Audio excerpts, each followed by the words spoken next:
क्या होगा अगर मैं आपको ये कहूँ कि स्टारबक्स एक कॉफी चेन ब्रांड ना होकर एक सीक्रेट मैसिव बैंक है। स्टारबक्स अपने ही मिलियंस ऑफ कस्टमर्स के करोड़ों रुपए फ्री में यूज कर रहा है without giving them interest single penny, और ये सारे कस्टमर्स उन्हें फ्री में पैसा खुशी खुशी दे भी रही है। तो ऐसी क्या मार्केटिंग टेक्निक्स लगा रहा है जहां पर जो कस्टमर्स खुशी खुशी ये सारा पैसा उन्हें दे रहे और ये पैसा उन्हें वापस मिलने भी नहीं वाला। तो आज इस वीडियो के अंदर हम लोग जो स्टारबक्स की अमेजिंग मार्केटिंग टैक्टिक्स को समझेंगे।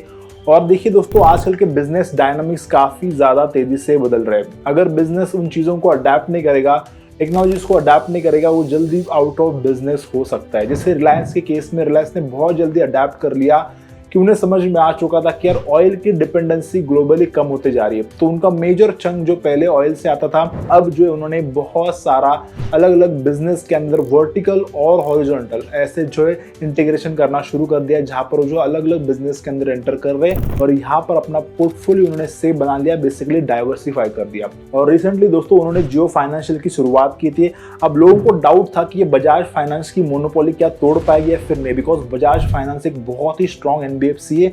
उन्होंने जिस तरीके से फाइनेंस की इस कोड को क्रैक किया है, उस तरीके से बहुत सारी कंपनीज ने इन्हें टफ देने की, क्रैक करने की कोशिश की, बट सफल नहीं हो पाया। तो क्या जियो फाइनेंस कर पाएगा ये चीज?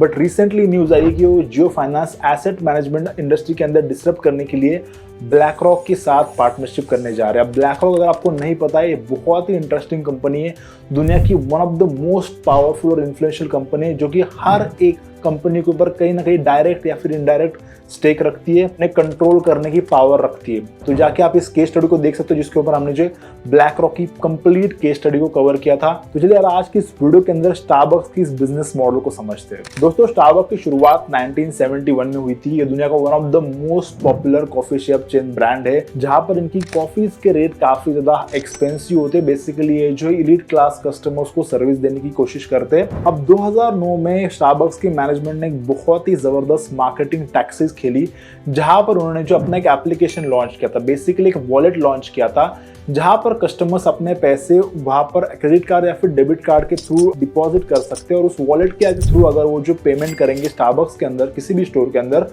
तो उन्हें जो कुछ रिवॉर्ड पॉइंट्स मिलेंगे। तो बेसिकली एक माय स्टारबक्स रिवॉर्ड सिस्टम उन्होंने लॉन्च किया था, जहां पर वो जो है रिवॉर्ड एज अ रिवॉर्ड उन्हें जो कुछ स्टार्स मिलने वाले थे कस्टमर्स को। तो डायरेक्ट पेमेंट करने की बजाय कस्टमर्स को ये रास्ता काफी आसान लग रहा था, और यहाँ पर जो काफी ज्यादा रिवॉर्ड पॉइंट्स मिल रहे थे, स्टार्स मिल रहे थे, जिससे वो जो आगे चल के कुछ ना कुछ स्टारबक्स के अंदर खरीद पाते थे फ्री में। तो लोगों को फ्री की चीजें काफी ज्यादा पसंद आती है, तो हर कंपनी जो फ्री वाले गेम ना हमेशा खेलती रहती है। देखिए दोस्तों, ये वाले जो बिजनेस टैक्टिक्स थी स्टारबक्स के लिए बहुत ही जबरदस्त तरीके से काम कर गई।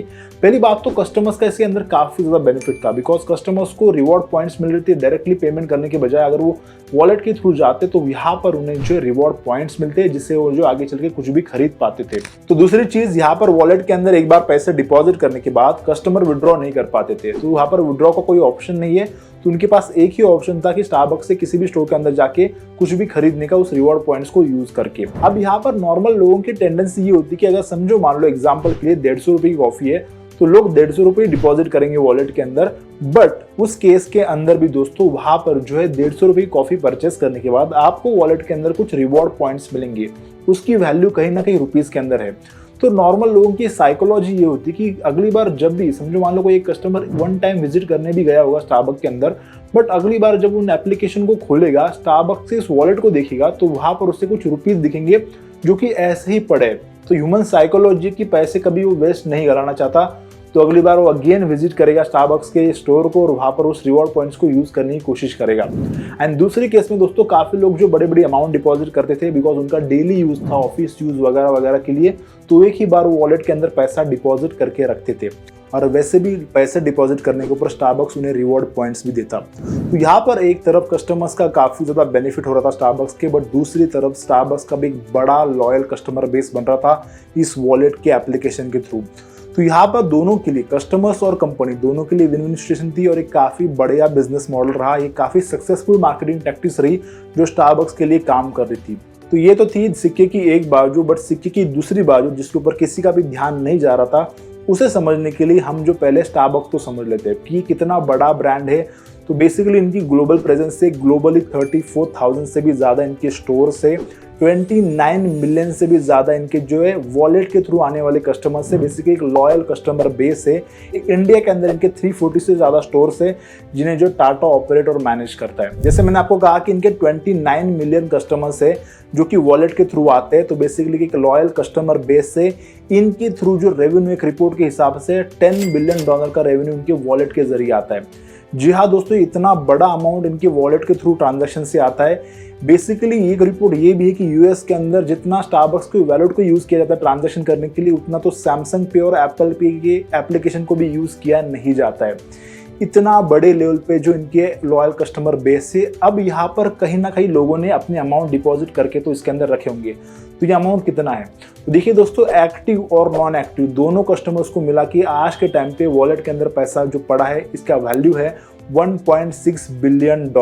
जी हाँ दोस्तों, ये इतना बड़ा अमाउंट है। अगर इसे डिपॉजिट साइज के साथ कंपेयर किया जाए, अगर स्टारबक्स एक नॉर्मल कंपनी ना होकर एक बैंक होता तो यूएस के टॉप 2% के अंदर कैलकुलेट किया जाता। इतना बड़ा ये अमाउंट है। अब इतना सारा ये जो पैसा स्टारबक्स के पास आ रहा है, आखिर स्टारबक्स इसका कर क्या रहा है? बिकॉज विड्रॉ तो कस्टमर वैसे भी नहीं कर सकते, तो इतना बड़ा ये जो वॉलेट के अंदर पैसा है स्टारबक्स इसे आगे इन्वेस्ट करता है low risk short term capital ventures के अंदर। उससे इनको इंटरेस्ट आता है 0.05% का। अब काफ़ी लोग आर्ग्यू कर सकते हैं कि इतना बड़ा इंटरेस्ट रेट नहीं है, बट यहाँ पर आपको समझना पड़ेगा दोस्तों, स्टारबक्स के पास जो पैसा आ रहा है कस्टमर्स का फ्री वाला पैसा है। यहाँ पर जो है कस्टमर्स को कोई भी इंटरेस्ट नहीं देना है, कोई भी रिटर्न नहीं दे रहा है। तो ये फ्री का पैसा है 0.05%। जो कैपिटल उन्होंने इन्वेस्ट किया जिसके ऊपर रिटर्न आने वाला है वो भी काफ़ी बड़ा होता है। तो दोस्तों यहाँ तक तो बातें फिर भी समझ आती है, बट एक रिपोर्ट आई थी जिसके हिसाब से स्टारबक्स से जितने कस्टमर्स है उसमें से 10% कस्टमर्स अक्सर वॉलेट के अंदर पैसा भूल जाते हैं जिन्हें अनक्लेम नहीं करते। अब इसे जान लेते कि अनक्लेम बैलेंस उनके पास कितना पड़ा है जो लोग वॉलेट के अंदर डिपॉजिट करके भूल गए। तो दोस्तों 2018 के अंदर एक रिपोर्ट आई थी जहां पर जो बताया जा रहा था कि $155 मिलियन जो पैसे वॉलेट के अंदर अनक्लेम पड़े कई महीनों से और सालों से। तो ये अमाउंट दोस्तों इतना बड़ा है, 1000 करोड़ से भी ज्यादा का अमाउंट है जिसमें 2 आदि पुरुष बन सकती थी। तो ये इतना बड़ा अमाउंट है दोस्तों।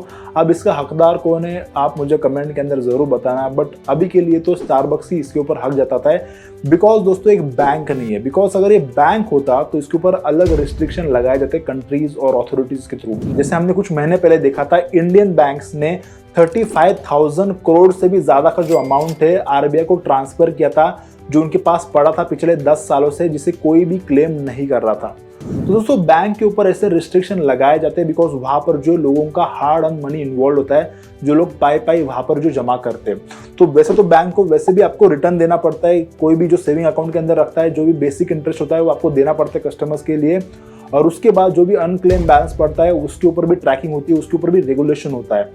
बट स्टारबक्स के केस में एक बैंक नहीं है, तो पहली बात तो उनके ऊपर ज्यादा स्ट्रिक्ट रेगुलेशन नहीं होते, और ये हाइब्रिड मॉडल के चलते फैसिलिटीज और सर्विस के नाम पर ये जो इस टाइप का बिजनेस करते हैं, जहां पर ये विन विन सिचुएशन है, ये कोई इलीगल बिजनेस नहीं है, बट यहाँ पर जो इनके ऊपर कोई रिस्ट्रिक्शन लगाने चाहिए। बिकॉज दोस्तों यहाँ पर लोगों का काफ़ी बड़ा पैसा इन्वॉल्व होता है, जहाँ पर कोई भी इसे रेगुलेट नहीं कर रहा, ये अमाउंट कितना है कोई इसे पूछ नहीं रहा। अब यहाँ पर काफ़ी लोग ये आर्गूमेंट कर सकते हैं कि ये जो इतना बड़ा पैसा भी नहीं होता, लोगों ने कोई लाइफ सेविंग इसके अंदर डिपॉजिट नहीं की होती तो उन्हें इंटरेस्ट चाहिए होता है, ऐसा कुछ नहीं है, रिक्वायरमेंट नहीं होती। तो देखिए दोस्तों, इंडिविजुअली ये पैसा कम हो सकता है, बट कंपनी के हिसाब से यहाँ पर एक पैसों का बड़ा पूल बन जाता है जिसका कंपनीज बहुत ही गलत तरीके से इस्तेमाल कर सकती है। देखिए दोस्तों, अब स्टारबक्स के इरादे शायद गलत ना होंगे, बट हमने पिछले हिस्ट्री के अंदर काफ़ी बार देखा ऐसे कंपनीज को जो वॉलेट के अंदर जो पैसे पड़े होते हैं उसका गलत इस्तेमाल करते हैं। जैसे कि मैंने FTX के बारे में बताया था, एक क्रिप्टो करेंसी वॉलेट है जहाँ से आप क्रिप्टो करेंसीज के ट्रांजैक्शन कर सकते हो। FTX के कंपनी के अंदर जो वॉलेट के अंदर जो पैसा पड़ा था कस्टमर्स का, इसे अलग अलग जगह पे इन्वेस्ट किया हाई रिस्की एसेट्स के अंदर, और उसके बाद ये कंपनी बैंकरप्ट हो गई। उसके बाद फिर लोगों का पैसा भी डूब गया। तो इस तरीके से जो ये कंपनीज अलग अलग बिजनेस के अंदर बेसिकली फाइनेंस बिजनेस के अंदर एंटर कर रही है, तो जहां पर इनके ऊपर जो फाइनेंस कैटेगरीज के रूल्स और रेगुलेशन लगने चाहिए। बिकॉज इस टाइप के बिजनेस को सक्सेसफुल होता देख बाकी सारे और बड़ी बड़ी कंपनीज ने भी इस टाइप के फाइनेंस बिजनेस के साथ साइड बाय साइड एंट्री करना शुरू कर दिया। जैसे कि अमेजोन, वॉलमार्ट और एप्पल। अमेजोन का ऑलरेडी वॉलेट एग्जिस्ट करता है, दूसरा वॉलमार्ट ने अपना प्रीपेड रीलोडेबल कार्ड यूज करना शुरू कर दिया है जहां पर लोग पैसे डिपॉजिट कर सकते हैं सामान यूज करने के लिए, और ये जो पीयर टू पीयर यानी कि वॉलमार्ट टू वॉलमार्ट पैसे ट्रांसफर करने भी यूज़ किया जा सकता है। तीसरा दोस्तों, एप्पल ने अपना क्रेडिट कार्ड लॉन्च किया है गोल्डमैन सैक्स के साथ पार्टनरशिप करके। तो ये सारे बिजनेस जो है धीरे धीरे बैंकिंग सेक्टर की तरह काम करने लग जा रहे हैं, बट जैसे कि ये बैंक की तरह काम तो करते हैं बट बैंक की जैसे रजिस्ट्रेशन नहीं करते। तो डेफिनेटली दोस्तों इस टाइप के बिजनेस के ऊपर अब जो लोगों की रडार है, कंट्रीज की रडार है ग्लोबली, जो बहुत सारी कंट्रीज जो है इस टाइप के बिजनेस के ऊपर अब जो है स्ट्रिक्ट एक्शन लेना शुरू कर दे चुकी है। जैसे कि स्टारबक्स ऑलरेडी रडार के ऊपर है और यूएस के अंदर यूरोपियन सेंट्रल बैंक से आपको परमिशन लेनी पड़ती है। उसके बाद यूके के अंदर आपको जो है उनके फाइनेंस सेक्टर के अंदर जो लाइसेंस ऑब्टेन करने की ज़रूरत पड़ती है। ऑस्ट्रेलिया के अंदर ऑस्ट्रेलियन सिक्योरिटीज़ और कमीशन के थ्रू आपको जो लाइसेंस लेने की ज़रूरत पड़ती है इस टाइप की बिजनेस करने से पहले। तो ये काफ़ी ज़रूरी इनके ऊपर जो है रेगुलेशन लाना, रजिस्ट्रेशन लाना, ताकि जो लोगों का पैसा सेफ रहा जा सके। वैसे दोस्तों आपका इसके ऊपर ओपिनियन क्या है मुझे कमेंट सेक्शन के अंदर ज़रूर बताना। और वैसे दोस्तों स्टारबक्स के केस में कोई इलीगल बिजनेस नहीं है, काफ़ी लीगल बिजनेस है, बट इसके ऊपर थोड़ा सा रेगुलेशन लाने की ज़रूरत है, जो कि शायद आगे आने वाले फ्यूचर के अंदर हमें देखने मिलेगा। तो चलिए गाइस आज की इस वीडियो के अंदर इतना ही, मिलते किसी और नेक्स्ट वीडियो के अंदर, तब तक के लिए बाय बाय।